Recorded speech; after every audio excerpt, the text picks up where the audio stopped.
Bien-aimés de Dieu, que le Seigneur Jésus-Christ, dans ce temps de carême, ce temps de jeûne, de prière et de partage, vous accorde d'abondantes grâces. Notre psaume de méditation est le psaume 7. Le psaume 7 est une prière du juste persécuté.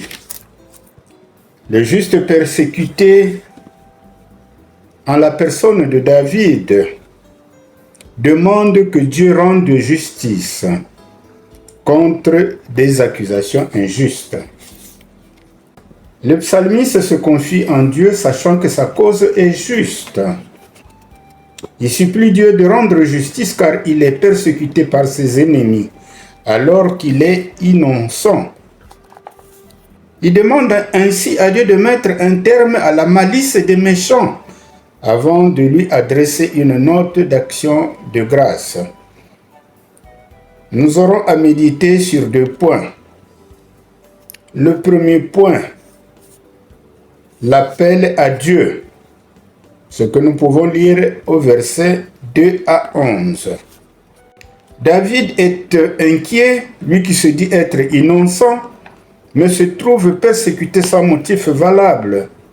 Il en appelle à Dieu pour le secourir et par-dessus tout lui demande de rendre justice.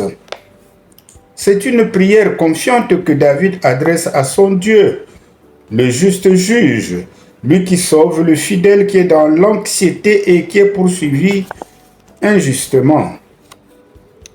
Deuxième point de notre méditation, Dieu est le juge juste.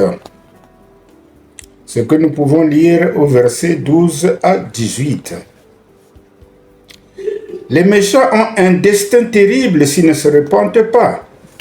En refusant de se convertir, ils creusent leur propre fosse, car le Seigneur leur fera retomber toutes les iniquités.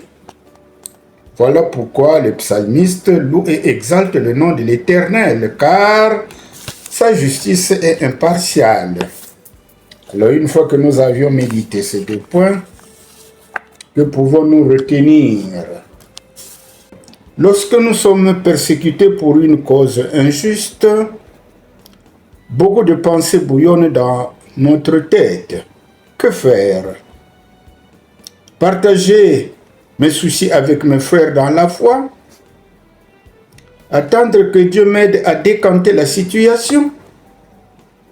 Eh bien, les 2 démarches sont à exploiter car elles sont complémentaires. Prier Dieu pour demander son secours et solliciter l'exhortation des autres et leurs prières. Voilà l'essence du message du psaume 7. Et chacun de nous peut formuler sa propre prière pour qu'elle soit beaucoup plus intime. Que Dieu vous bénisse.